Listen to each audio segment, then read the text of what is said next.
الله أكبر الحمد لله رب العالمين. After the viral clip of an Algerian imam keeping his cool following an encounter with a cult, a pastor tried his own. Did he succeed? And was it natural and seamless? Before I answer those questions with the accompanying video, let's see this. كذلك كذب الذين من قبلهم حتى ذاقوا بأسنا. Yeah, everybody saw this video. It actually went viral all over the world. The Algerian government has even acknowledged the imam's expression of Islamic sympathy. He was bestowed with a certificate of recognition. The mainstream Western media was forced to show it to their audiences, which in my estimation are mostly non-Muslim. For instance, this is CNN.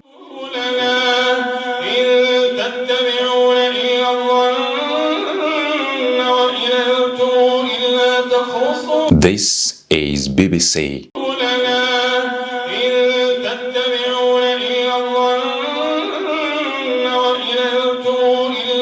This is NBC News.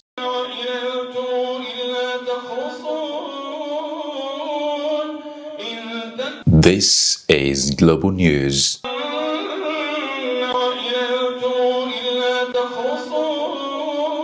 This is Al Jazeera.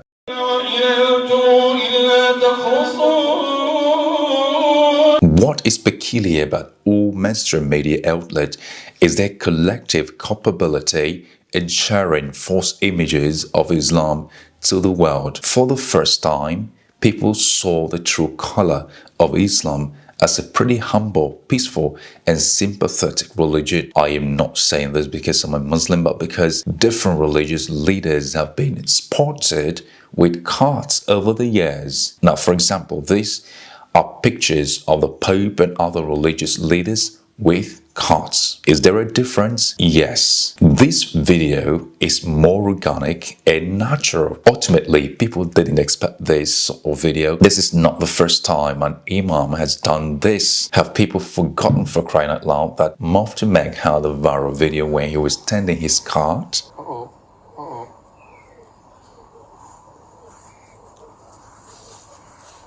However, the unique thing about this new viral clip is that the card came at a time when the prayers were on. That's when the prayer was going on. What told him to jump on the imam? How did it even come to kiss and try to get close to the imam's face?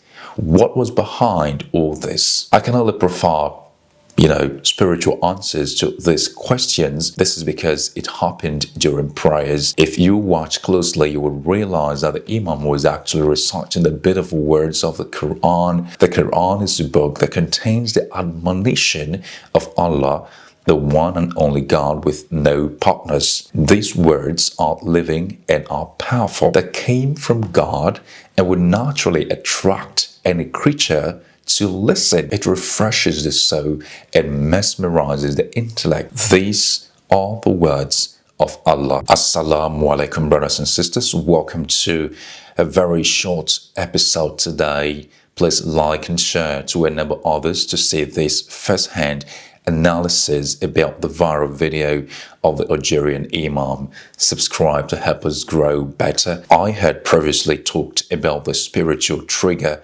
from Allah which made the card jump on the imam in the mosque while praying. But I would like it if you carefully observe that from the very moment the card started to hear the recitation, it became restless. Just take a look at this.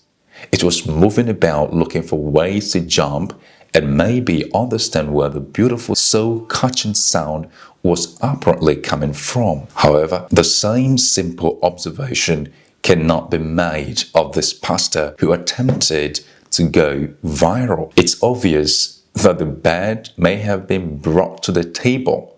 There are no signs it flew independently to the altar, much like the cart. It is obvious that the pastor's video was actually staged. Well, I have a bunch of things to unpack in the Imam and the cart episode because it was spontaneous. I do not think the cart would attempt to jump on the Imam if it is not. In fact, just watch closely. You would notice that it jumped and had firmly on the Imam's clothes. Finding balance, he proceeded to the top of the Imam's shoulders and attempted to kiss or trace the origin of those beautiful words of Allah. Interestingly, while the spirit of prayer and focus enveloped the Imam and the cart, when it eventually succeeded, some folks behind were actually distracted. Take a look at this man and this man. This man particularly looked up and was surprised. Again, how did the cart notice that the Imam was about to finish the recitation and peacefully jumped down to allow him to bow? Well, only Allah can explain what really happened. Let's see what Mufti Mang said about the event. I want to seize this opportunity to say the Prophet Muhammad, peace be upon him, has told us that people have entered paradise because of their good treatment of dogs and cats, and people have entered hellfire because of their bad treatment of cats. There is a narration which means these animals, and the Prophet, peace be upon him, says fi kulli kabidin ratbatin ajrun. Every creature that has a liver, every creature that has life, subhanallah, we need to be good to it and we will get a reward for being kind and good. Not only that, Islam extends to your ecosystem, your environment, the trees that you have. You don't just chop them down in a destructive manner, but we are encouraged very strongly to plant trees.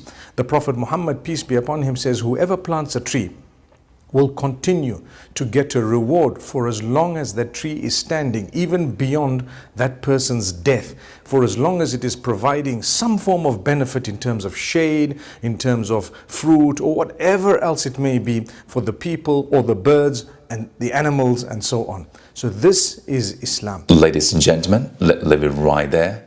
Until next time, Assalamu alaikum.